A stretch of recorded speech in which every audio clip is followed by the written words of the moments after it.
both of them, I would just choose the derivative. That's my choice. For this meal. Well, cheers to that. We agreed.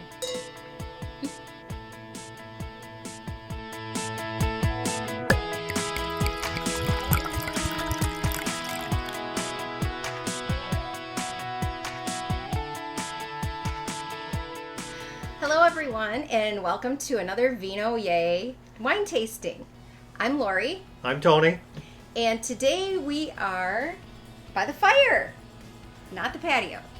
Oh my God, can you imagine being on the patio right now? There's a blizzard outside. I think the patio has about 12 inches of snow.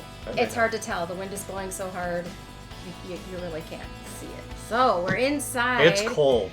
Where it's nice and warm. Yeah. What was it? What was the high today? -6. We're in Minnesota. It's just how it is. So yes, we're inside by the fire, and it's Christmas time.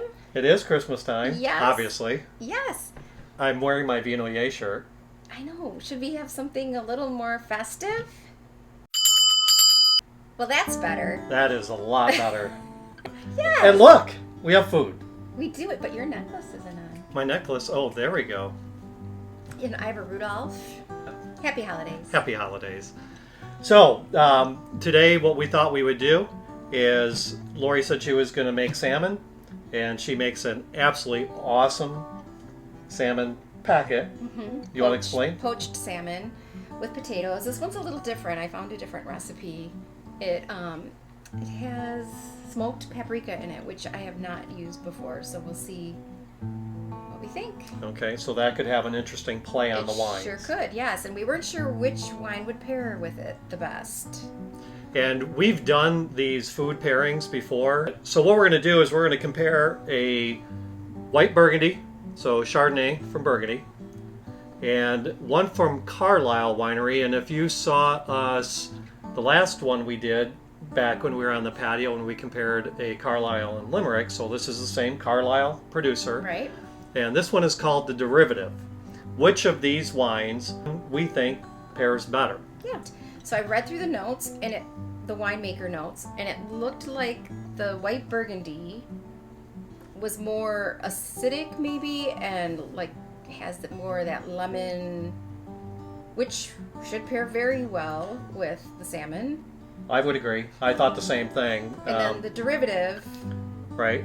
So what did you pick out on the derivative? What stood It out was to more you? herbal, like had more like fresh herb type profile, which should also, I mean, would be a good choice because there is a herbaceous dip on the side. So it'll be interesting to see which one we like best. So those are interesting thoughts about, what we think. And I mean, it's always a great question when you're buying wine and you're trying to pair it with a dish. How do you know?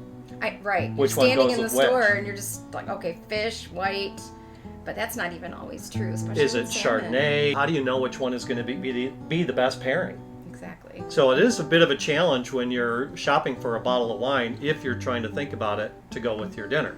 And we even have notebooks. Like if there's a special dinner, that we'll note, that after trying a couple different wines with it, this is what we walked away with thinking that was the best pairing. So we can look at these wines. We'll take a quick peek at them. It's hard to tell especially with a red backdrop. But derivative is on the right. Derivative. Or my right. Yep. The wines are poured in the orientation of the what I bottles. Okay. Oh, whoa. Lots of mineral and lemon on the White Burgundy. On the derivative, I get like passion fruit or something, like something tropical in it. Smelling this with the fish smells really good.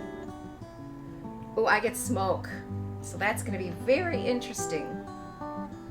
Almost flinty. Very flinty, very mineral. Apple. Sour apple. So that That's is my one of the mouth other water. things is, when you're trying to predict which wine is going to match the food, do you go with a wine that complements or is like the same of the dish you're eating, or that adds more Depth. to the dish you're eating? Right, and I'm not always the best at picking that out. Well, that could be a so personal preference, but It sure this could, wine yeah. is really interesting. I'm hungry. I'm ready to dig in. And you said this one is more tropical? That was my take. Oh my God. Oh, these are two completely different Yes. wines. Oh my This God. is more of a fruit tropical that I thought also had some lemon, and this one's total lemon and... Wow, that is a very pronounced nose. Oh, what is that? What is that tropical? It's not pineapple. I think they said guava. Yeah, I'd go guava. This is the derivative? Okay, fig, lemon, guava, and herbs. On the palate, I get more guava. They're both really good.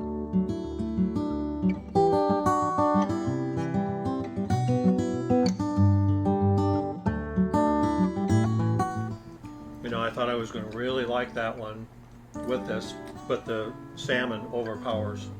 It does. But the derivative, like, brought some of the flavors forward, I thought. I like the derivative. I think the derivative stands up to it, to the salmon better. And I think this Burgundy is fantastic. I do too. It's a great wine, Yes, but it gets totally lost in the salmon. it does. It's maybe more delicate. Oh my gosh, I really like that. It adds like a creaminess. Okay, so this Domaine Talmard we got from Wine Access. Really, really nice wine. Like a lot. The derivative is 67% Semillon and 33% Muscadelle. What's really interesting about this derivative, and I'm going to just read from the winemaker notes, the Semillon was fermented and aged in half stainless and half wood, including one new barrel, while the Muscadelle was fermented and aged entirely in stainless steel tanks. So they age them separately. They aged them separately. Very good. Excellent wines, both of them. I would just choose the derivative. That's my choice. For this meal. Well, cheers to that. We agreed.